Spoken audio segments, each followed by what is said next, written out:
महाभारत के युद्ध में कर्ण और अश्वत्थामा दो महाशक्तिशाली योद्धा थे। यदि इन दोनों के साथ छलना किया गया होता तो महाभारत का युद्ध कौरव कभी का जीत चुके होते।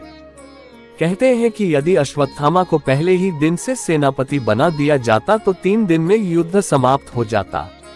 लेकिन अश्वत्थामा को जब युद्ध लगभग हार चुके थे तब सेनापति बनाया गया और उन्होंने तबाही मचा दी।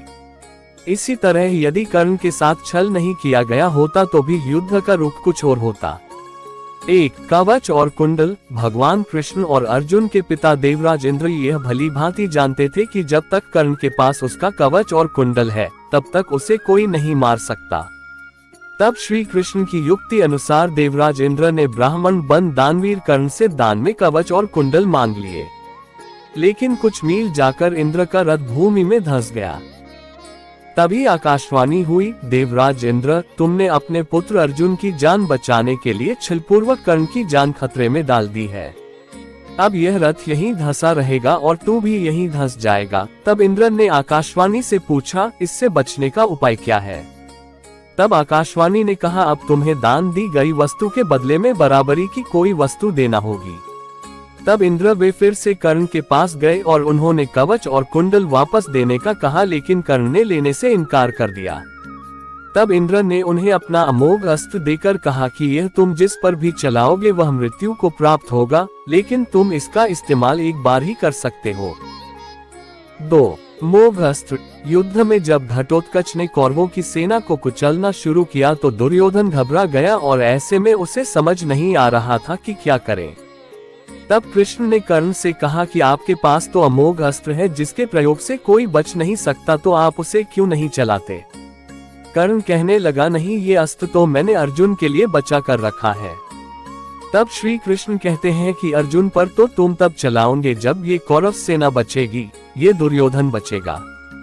जब ये सभी घटोत्कच के हाथों मारे जाएंगे तो फिर उस अस्त्र के चलाने का क्या फायदा? दुर्योधन को ये बात समझ में आती है और वह कर्ण से अमोघ अस्त्र चलाने की जिद करता है। कर्ण दुर्योधन को समझाता है कि तुम घबराओ नहीं, ये कृष्ण की कोई चाल है। लेकिन दुर्योधन एक नहीं सुनता है और कर्ण मजबूरन वह अमोघ अस्त्र घटोत्कच के ऊपर चला देता है।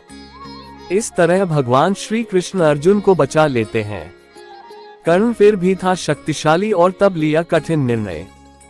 3. असहाय कर्ण। कवच कुंडल उतर जाने के बाद अमोघ अस्त्र नहीं होने के बावजूद कर्ण में अपार शक्तियां थी।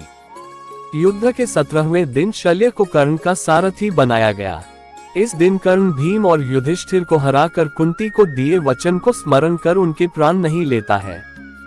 बाद में वह अर्जुन से युद्ध करने लग जाता है। कर्ण तथा अर्जुन के मध्य भयंकर युद्ध होता है। जब अर्जुन बाण चलाते और वह कर्ण के रथ पर लगता तो उसका रथ दूर दूर तक पीछे चला जाता, और जब कर्ण बाण चलाते तो अर्जुन का रथ कुछ कदम ही पीछे हटता था। और ऐसे में श्री कृष्ण कर्ण की बहुत तारीफ करते हैं। तब अर्जुन भगवान से कहते हैं कि आप कर्ण की तारीफ कर रहे हैं जिसके बाण से हमारा रथ मात्र कुछ कदम ही पीछे हट रहा है, लेकिन मेरे बाण से तो उसका रथ कई गज पीछे जा रहा है। तब ऐसे में कृष्ण मुस्कुरा देते हैं। तभी अचानक कर्ण के रथ का पहिया भूमि में धंस जाता है। इसी मौके का लाभ उठाने के लिए श्री कृष्ण अर्जुन से तीर चलाने को कहते हैं। बड़े ही बेमन से अर्जुन असहाय अवस्था में कर्ण का वध कर देता है। इसके बाद कौरव अपना उत्साह हार बैठते हैं।